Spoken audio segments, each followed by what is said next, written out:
myself. I'm going to go ahead and open the council meeting at 7 p.m. Please rise for the pledge of allegiance. Pledge allegiance to the flag of the United States of America and to the republic for which it stands, one nation under God, indivisible, with liberty and justice for all. Okay, roll call please, Carol. Steve Beardsley, Present. Mike Bright, Present. Grant Fuller, Present. Joe Palmer, Present. Megan Sheets, Clarence Worthen, Present. Eric Woods. Okay, we have the minutes from February 13th, regular meeting. I'll make the motion, we approve the meetings of February 13th, 2023. I'll second. Roll call please. Steve Beardsley, Aye. Mike Bright, Aye. Grant Fuller, Aye. Joe Palmer, Abstain. Megan Sheets, Aye. Clarence Worthen, Aye. Eric Woods. Aye. Okay, next on the agenda is public comments, and tonight we have Karen Moskowitz at 1301 North Main Street. Would you like to come up here to the podium, Karen?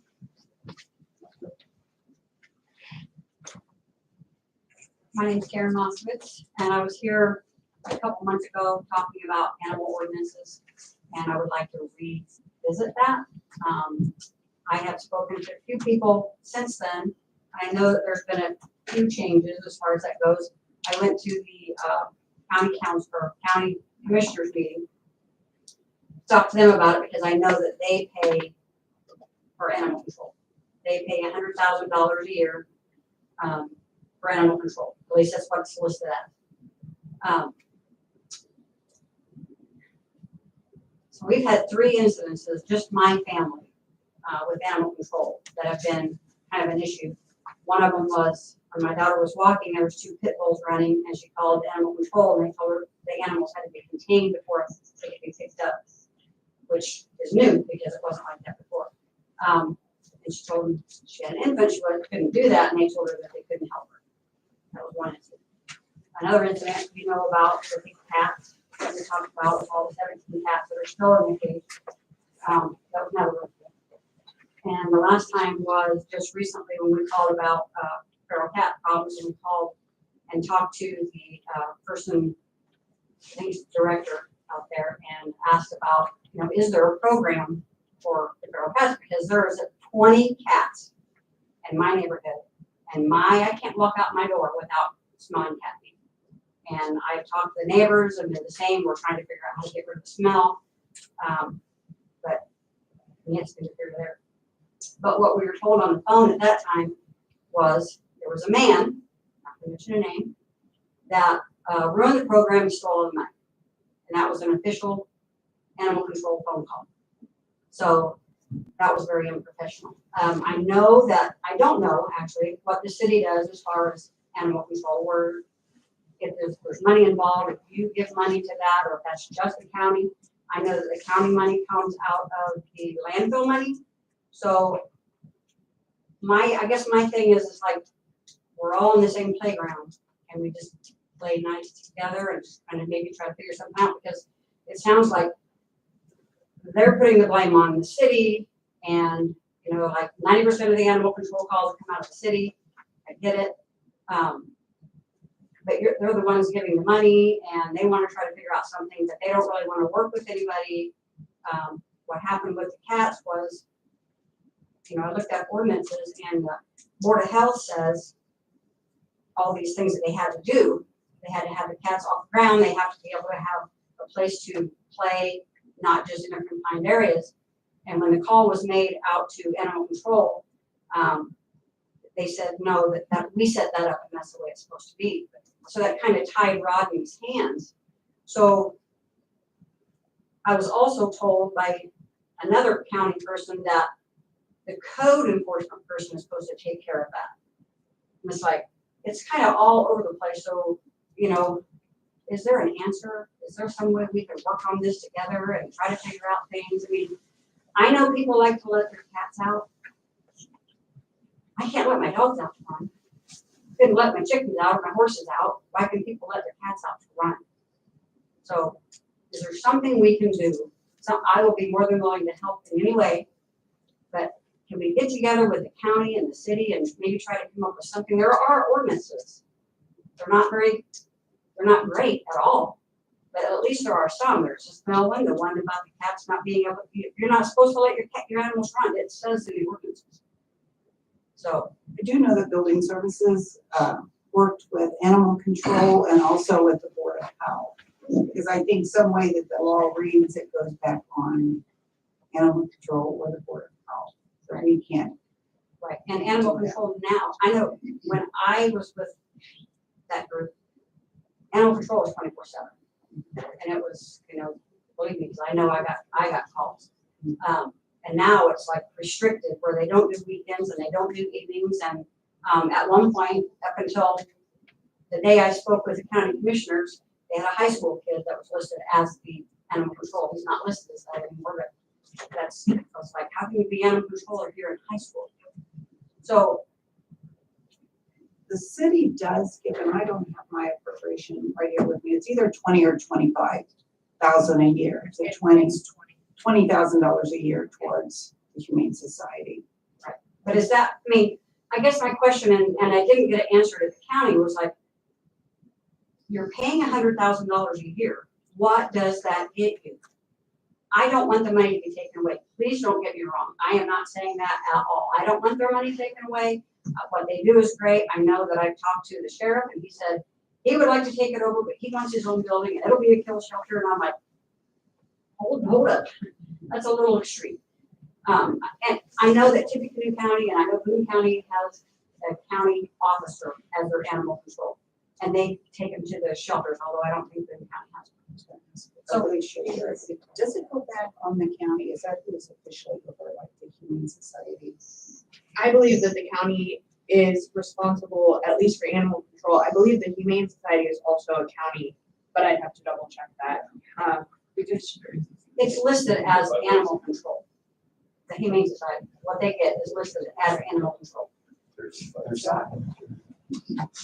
Karen, let me steal your thunder. Sure. Yes. There is no state statute Okay. for animal control. Right. It's Okay. up to a city or a county. In our County. case, there's only 40 so animal controls in Indiana that mostly partner with the Humane Society.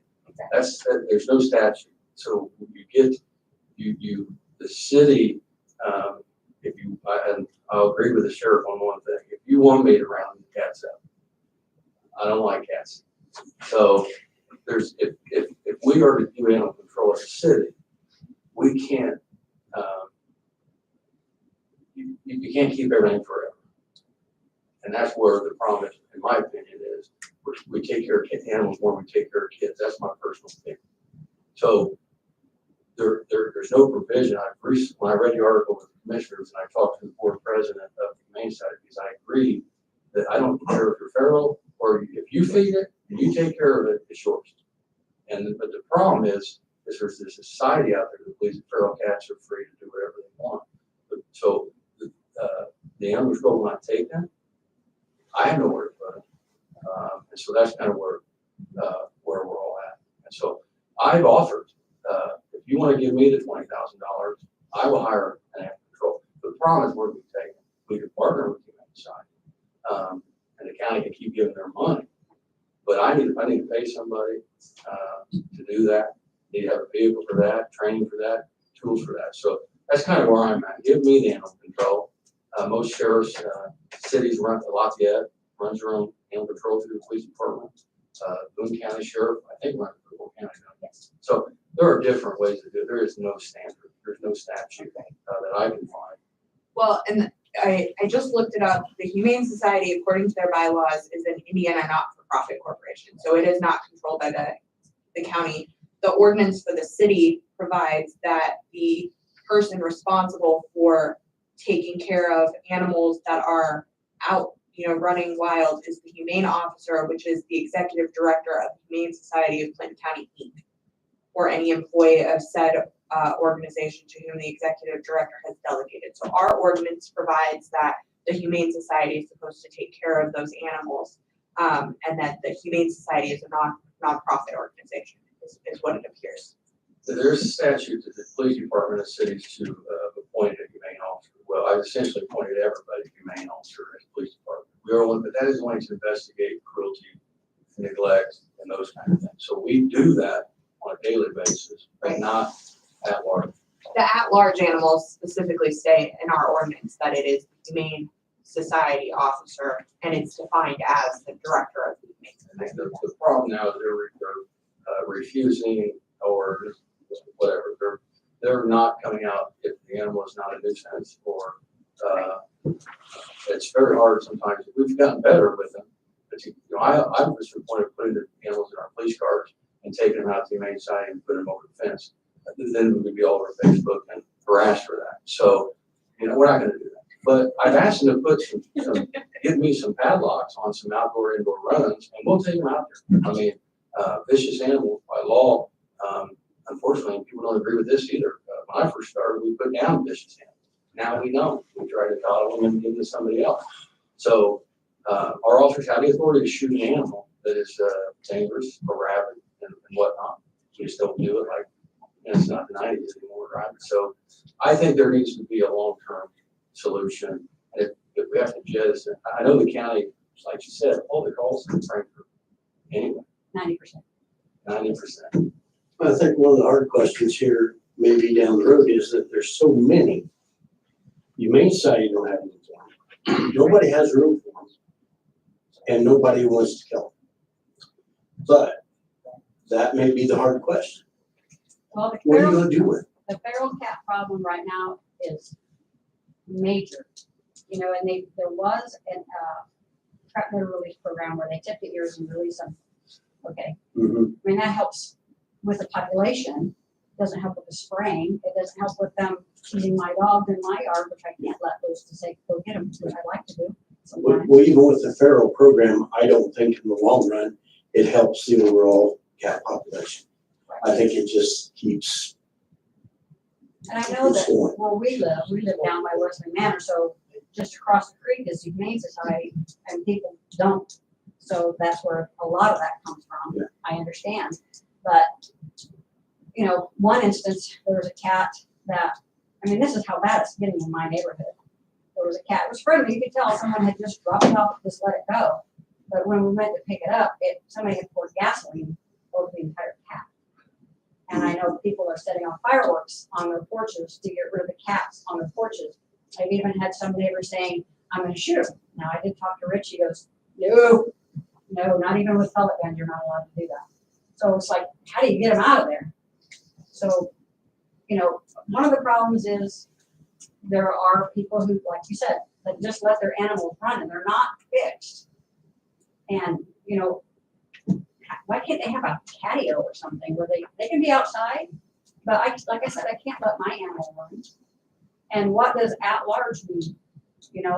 Because, and I know what at large And means. you know this, what I've learned more about cats this weekend after your article in the Times. I didn't know there was one.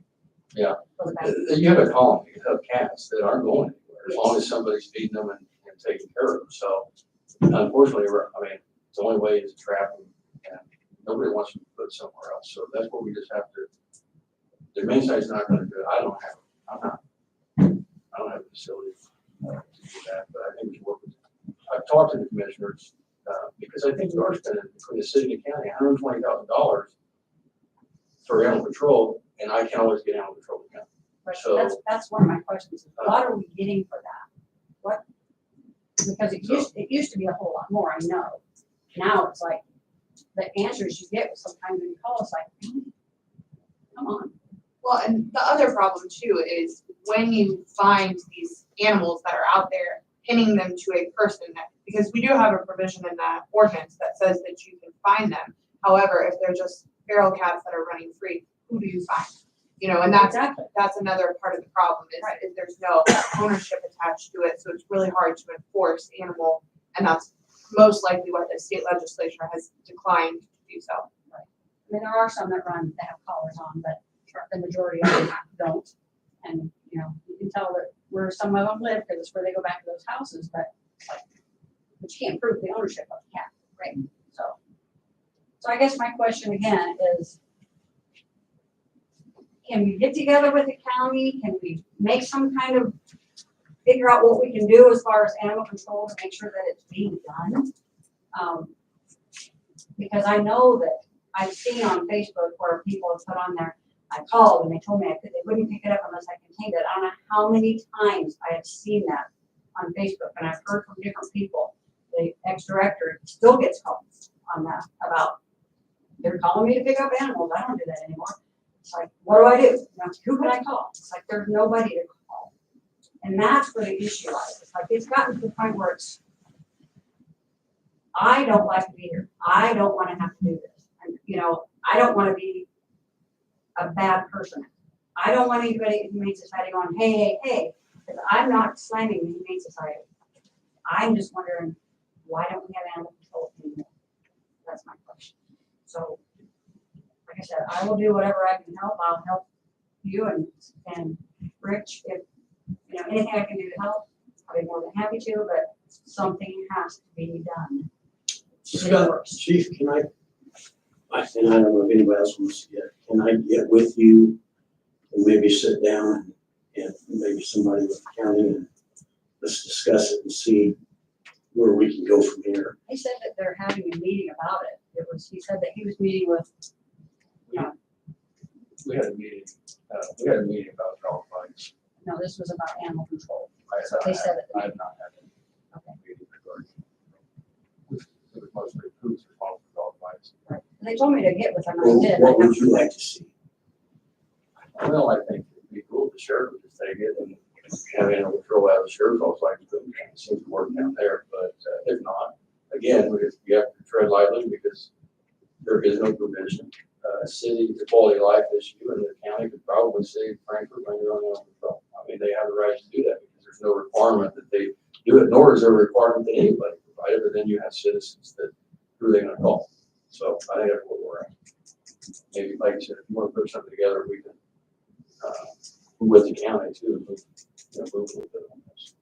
I know the sheriff said the same thing. Yeah. I mean, he pulled me aside and said the same thing. I'll take it, but I was like, I'm gonna kill him. I'm like, Well, unfortunately, I mean, people on here know that I'm an animal lover. I push to get money to the Humane Society. I've got 2 cats and a dog. I do too, But- and I have 4 dogs. I know. I mean, I don't want to sit here and say that's the ultimate answer, but somewhere down the road, we may have to face that possibility. In the times we're in right now, with as much as it costs to take care of an animal, people are dumping them, and it's harder and harder to be a no-kill shelter. It's really is impossible. It really, really is. Because basically you're just letting the animals do on the street. We don't want that either. But I'll sit down with the chief and see if there's at least a direction we can.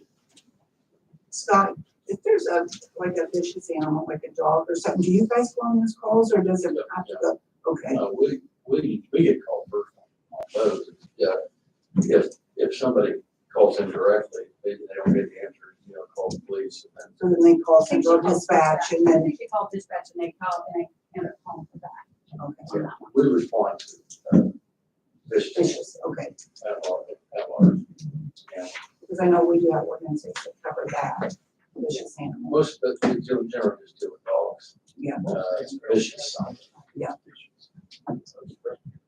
So the ordinance in place, I guess my question is like this guy who has these animal cats. He is breaking ordinances. He's breaking the smell ordinance and he's also breaking where he can't have the animals contained and not have a place to go. That's what it says in the Board of Health, at least. So, but they said, John, where's John at? yes, The Board of I Health told Don. and also the Humane Society. And my understanding that was following the guidelines. I think the Humane Society actually helped them set that up. The guy, yes, that's what Don said. He said that there was nothing that they could do because they helped set it up.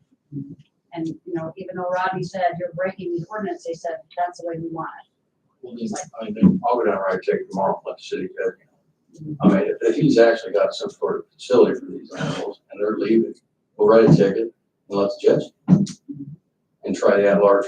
I honestly don't know if we've ever written an at-large ticket for a cat, but there's a first time for everything. But just that intricate of a program here, and they're leaving the property, we surely can say he's the owner and let him take it to court. As long as I've got proof. Well, yeah, because we can't prove the pets are running. All right, even though they go back to his I'll put a house. surveillance team on it, I don't know. Get some pictures for me. Crimes down, so we have more. Anyhow, we need to get together and figure out something. Okay, so you'll work with Chief Shoemaker and do what we need to do, and I would like to be involved as well, if you want. Yeah, we'll all get together and let's figure out what we can do. Please don't get me wrong and don't say that I'm trying to show you. I don't feel that way at all. I know there have been issues, but I don't feel that way. That's not what I'm trying to say. Okay, thank you, Karen. Do you have anything else? Okay, next up is ordinance number 23-05, and it's an ordinance amending the City of Frankfurt ARPA fund plan. Pass ordinance 2305 on second reading. Second.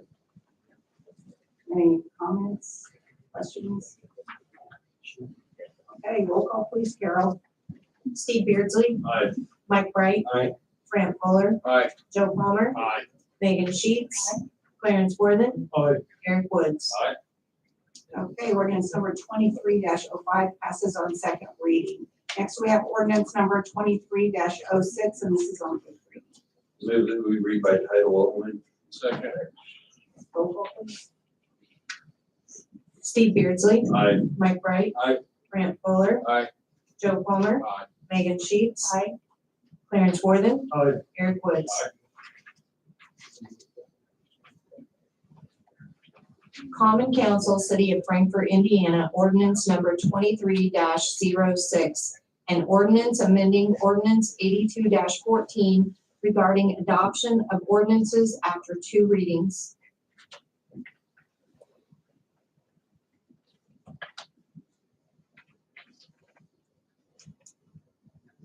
I move we pass ordinance 23-06 on first reading. Second. Is there any discussion or questions? Alicia, do you want to talk to us about it a little bit, since you made the? Sure. Yeah. So I provided two different copies for you. One is a clean copy and then one has the red line version, so you can see what I changed. But basically what I did is I took our old ordinance, I changed it so that we don't have to have three readings, and then just revised all of the language pertaining to that so we can pass everything with just two readings.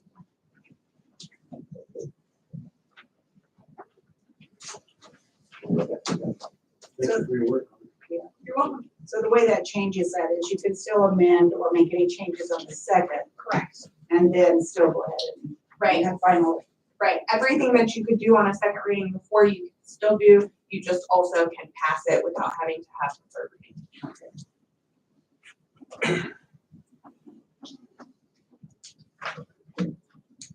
Do you have any questions on that? You ready to take the vote? Okay. Steve Beardsley, Aye. Mike Bright. Aye. Fran Fuller. Aye. Joe Palmer. Aye. Megan Sheets. Clarence Worthing. Aye. Eric Woods. Aye.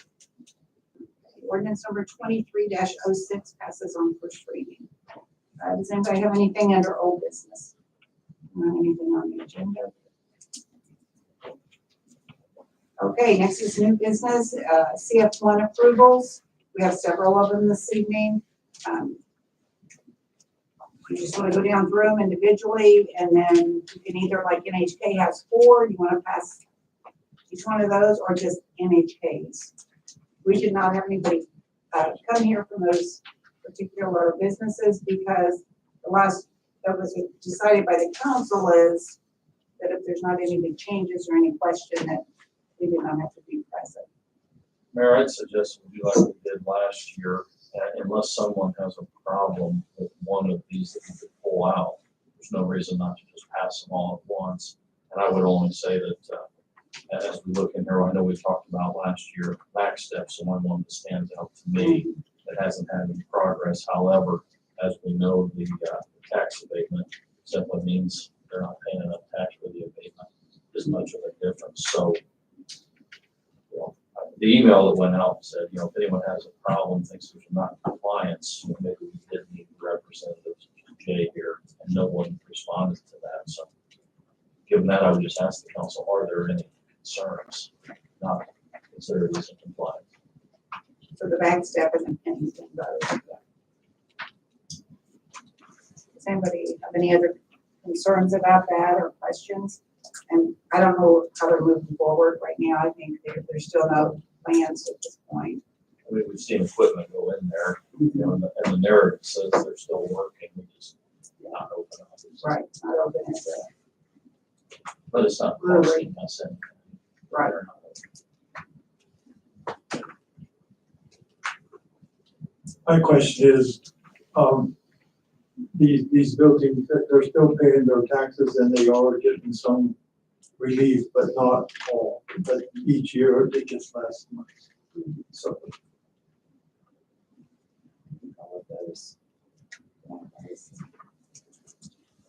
Yeah, they're only having the improvements Yeah. made, so if they haven't made the improvements, it doesn't really matter.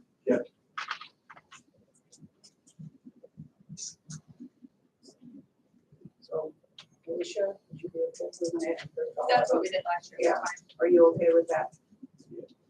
Council doesn't have any issue, then I would just make the motion to pass all city at once. Any other discussion? Okay, roll call please. Steve Beardsley, Aye. Mike Bright, Aye. Grant Fuller, Aye. Joe Palmer, Aye. Megan Sheets, Clarence Worthen, I, Eric Woods. Okay, so all the CF ones for approval, we'll pass tonight. Kent, did you or Todd have anything tonight? I got two quick things, Okay, update you on what we got going on. We are in the process of redoing job descriptions. 5 years ago, we had 84 employees. Today, we got 70. And so we are obviously in the reorganization of things, job descriptions, I think, went clear back into the late 70s. Early Late 80s. 70s, early 80s, yes. So if we were going through current job descriptions, they need an update, so we're doing that. The other thing, which is a big task, is we're going to performance-based pay raises for next year. And so Todd and department heads are working on the evaluation sheets that the superintendents will be doing. So those are the two. Are these union employees? Yep. How's the union, handling accepting that? We had one union vote. There was 11 members in there. It was 10-1. The one no vote, that gentleman wasn't at the union meeting, so not being present, no vote. So, Good job. that's what we're working for and going at. So, got any questions for us? I'm just curious on that system. Are you gonna have a meeting with all the employees so they know the new expectations? And there is to be based on that. It won't, we haven't really come to time and how we're gonna kind of set it together and the rest of the board. We're gonna be doing some of that in work sessions. What we will have is, what we kind of talked with is, we're gonna have a lower end. It's like nobody's not gonna get a raise. We haven't decided, we're probably gonna start switching to dollar amount for raises instead of percentages. Percentages don't kill you. And so we're gonna look at the dollar amount. And so if we put a floor at, I'm gonna just use a wild number of 500. And if you meet all of the criteria and the point system that we put together, the top person might get 1,200. And so, they will get raises, but, most of them, if you're coming and doing your job, you ain't gonna have a problem. So we're still in the early phases of that. This year here is more, yes, all employees will be, they'll see the evaluation sheets, between Todd and the department liaison that we have on each other. We'll be turning around and, going over, we'll see how the point system works. This is what we want to classify as our test year with it. That's what we want to do. So, any other questions? Thank you. Anybody else have anything?